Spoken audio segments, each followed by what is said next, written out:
नमस्कार दोस्तों, मैं निशा सिंह सदीनामा की ओर से प्रस्तुत कर रही हूँ आज 24 मई 2022 का संपादकीय जिसे लिखा है हमारे अतिथि संपादक अब्दुल गफ्फार जी ने, जिसका शीर्षक है ग्रैंड ट्रंक रोड, सड़कें और सराय। सड़कें, पेड़ और सराय की जब भी चर्चा होगी तो शेर शाह सूरी का नाम विशेष रूप से लिया जाएगा, क्योंकि शेर शाह सूरी ने ग्रैंड ट्रंक रोड बनाकर एक मिसाल की स्थापना की। उनका प्रशासन बहुत चुस्त दुरुस्त था। जीवन के अंतिम काल तक उनकी दूरदर्शिता और शासन पद्धति आने वाले रहनुमाओं का मार्गदर्शन का कार्य करती रहेगी। आज जो पर्यावरण की समस्याएं हैं वो बहुत हद तक उनके किए कार्यों के द्वारा समाधान है। तो आइए शुरुआत करते हैं हम आज के संपादकीय की, जिसका शीर्षक है ग्रैंड ट्रंक रोड, सड़कें और सराय। शेर शाह का जन्म पंजाब के होशियारपुर शहर में बजवाड़ा नामक गांव में हुआ था। उनका असली नाम फरीद खान था, लेकिन वो शेर शाह के रूप में जाने जाते थे। उन्हें ये नाम इसलिए मिला कि कम उम्र में उन्होंने अकेले ही एक शेर को मार गिराया था। उनका कुल नाम सूरी उनके गृहनगर सुर से लिया गया था। बड़ा होने पर शेर शाह बिहार के एक छोटे सरगना जलाल खां के दरबार में वजीर के तौर पर काम करने लगे। फिर शेर शाह सूरी ने बाबर के लिए एक सैनिक के रूप में काम किया। शेर शाह की बहादुरी और जहनात से प्रभावित होकर बाबर ने शेर शाह को तरक्की देकर अपना सिपहसालार बनाया और फिर बिहार का गवर्नर नियुक्त किया। बाबर की सेना में रहते हुए ही शेर शाह हिंदुस्तान की गद्दी पर बैठने के ख्वाब देखने लगे थे। शेर शाह की महत्वाकांक्षा इसलिए बढ़ी क्योंकि बिहार और बंगाल पर उनका पूरा नियंत्रण था।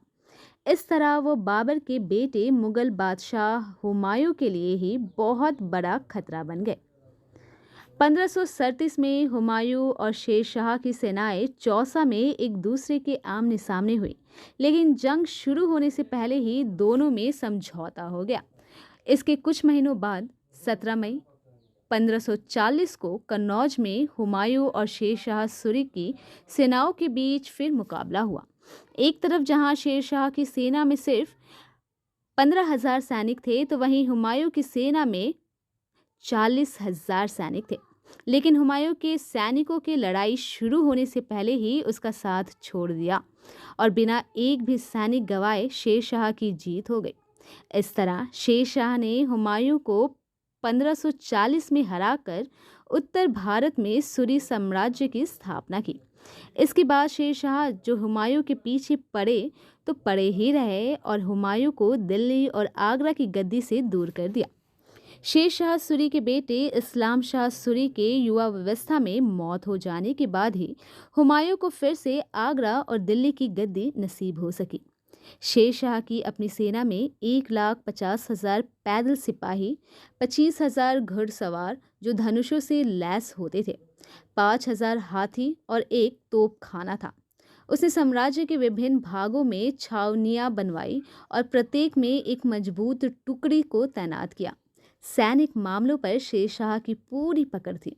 उनके सैनिक सीधे अपने सम्राट शेर शाह के आदेशों का पालन करते थे, ना कि अपने कमांडिंग ऑफिसर का।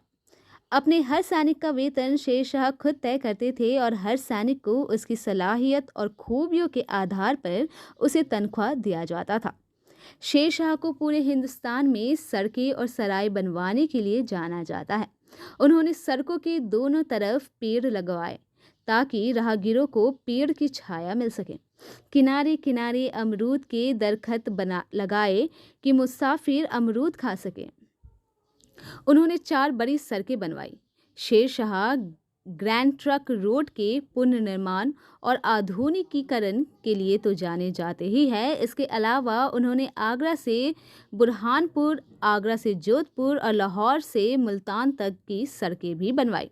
ना सिर्फ ये, उन्होंने हर 2 कोस पर लोगों के ठहरने के लिए सराय बनवाया और कुएं खुदवाए। हर सराय पर 2 घोड़े भी रखवाए, जिनका इस्तेमाल संदेश भेजने के लिए हरकारे के रूप में होता था। शेर शाह के प्रशासन की सफलता में इन सड़कों और सरायों ने बेहद अहम रोल अदा किया।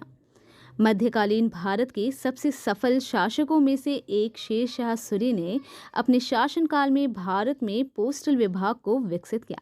उन्होंने उत्तर भारत में चल रही डाक व्यवस्था को दोबारा से संगठित किया ताकि लोग अपने संदेशों को अपने करीबियों और परिचितों तक जल्दी पहुंचा सके। 3 धातुओं की सिक्का प्रणाली जो मुगलों की पहचान बनी, वो शेर शाह द्वारा ही शुरू की गई थी। पहला रुपया शेर शाह के शासन में ही जारी हुआ, जो आज के रुपया का अग्रदूत कहलाएगा। शेर शाह का शासनकाल बहुत कम होने के बावजूद स्थापत्य कला में भी उनके योगदान को कम करके नहीं आंका जा सकता। शेर शाह ने रोहतास किला, अब पाकिस्तान में यूनेस्को की विश्व धरोहर स्थल, बिहार में रोहतासगढ़ किले में कई संरचनाएं, पटना में शेर सूरी मस्जिद और दिल्ली में पुराना किला बनवाया। 1542 में उन्होंने पुराने किले के अंदर ही किला एक कुहाना मस्जिद बनवाई। सासाराम में बने उनके मकबरे को स्थापत्य कला का बेहतरीन नमूना माना जाता है। शेर शाह ने अपनी जिंदगी में ही एक मकबरे का निर्माण शुरू करवा दिया था। ये मकबरा एक कृत्रिम झील से घिरा हुआ है, जो आज भी पर्यटकों के आकर्षण का केंद्र है। शेर शाह अपनी रियाया के लिए एक पिता के समान थे। शेर शाह के मुख्य योगदानों में से एक ये भी है कि उन्होंने अपने संपूर्ण साम्राज्य में कानून और व्यवस्था को फिर से बहाल किया। वो चोरों, डाकुओं और उन जमींदारों से सख्ती से पेश आए जो भू राजस्व देने से या सरकार का हुक्म मानने से इनकार करते थे। असामाजिक तत्वों के प्रति वो काफ़ी सख्त थे, लेकिन दबे कुचले लोगों और शारीरिक रूप से अक्षम लोगों के लिए उनके मन में बहुत दया और करुणा का भाव था। उन्होंने हर दिन भूखे लोगों को खाना खिलाने के लिए 500 तोले सोने को बेचकर उससे मिलने वाली रकम को भूखे लोगों पर खर्च करने का आदेश दे रखा था। शेर शाह का प्रशासन बहुत चुस्त था।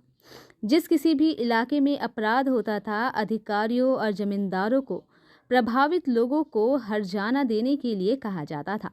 शेर शाह जुल्म करने वालों को कभी माफ़ नहीं करते थे, चाहे वो बड़े सरदार हो, अपनी बिरादरी के लोग हो या करीबी रिश्तेदार। उन्होंने हमेशा इस बात का भी ख्याल रखा कि उनकी सेना के पैरों तले लोगों के खेत ना रौंदे जाए। अगर उनकी सेना से खेतों को नुकसान पहुंचता तो वो अपने अमीर भेजकर किसान को तुरंत नुकसान का मुआवजा दिलवाते थे। शेर शाह विद्वानों को संरक्षण भी देते थे। मालिक मोहम्मद जैसी के पद्मवत जैसी हिंदी की कुछ श्रेष्ठ रचनाएं उन्हीं के शासनकाल में लिखी गई थी। अपने छोटे से करियर में उन्होंने लोगों के बीच धार्मिक सौहार्द स्थापित करने पर बहुत जोर दिया। शेर शाह के शासन में हिंदुओं को महत्वपूर्ण पदों पर रखा जाता था। उनके सबसे खास सिपहसलार ब्रह्मजीत गौर राजपूत थे, जिन्हें उन्होंने चौसा और बिलग्राम की लड़ाई के बाद हुमायूं का पीछा करने के लिए लाहौर तक भेजा था। शेर शाह का हुक्म था कि सराय में ठहरने वाले मुसाफिरों या व्यापारियों को उनके धार्मिक आस्था के मुताबिक ही खाने पीने की व्यवस्था की जाए। रायसेन के आत्मसमर्पण के बाद हुए नरसंहार को छोड़कर शेर शाह को आमतौर पर हिंदुओं के प्रति सहिष्णु के रूप में देखा जाता है। शेर शाह ने 1544 में कलिंजर के किले का घेरा डाला, जहां बम फेंकने की आजमाइश में शेर शाह अपने ही बम के जखीरे में लगी आग का शिकार हो गए। शेर शाह ने उसी जली हुई हालत में अपने एक जनरल ईसा खां को तलब किया और हुक्म दिया कि उनके जिंदा रहते ही किला फतह कर लिया जाए। ईसा खां ने ये सुनते ही किले पर यलगार बोल दिया। 22 मई 1545 को शेर शाह को किला फतह की खबर मिली। खबर सुनकर जलने की तकलीफदेह स्थिति में भी उनके चेहरे पर खुशी और संतोष के भाव उभर आए। चंद लम्हों बाद उन्होंने अपने आखिरी अल्फाज कहे, या खुदा, मैं तेरा शुक्रगुजार हूँ कि तूने मेरी आखिरी ख्वाहिश पूरी कर दी। और ये कहते ही उनकी आंखें हमेशा के लिए बंद हो गई। शेर शाह सूरी की दूरदर्शिता और शासन पद्धति को हम सलाम करते हैं। आज देश के रहनुमाओं को शेर शाह के नक्शे कदम पर चलने की असद ज़रूरत है।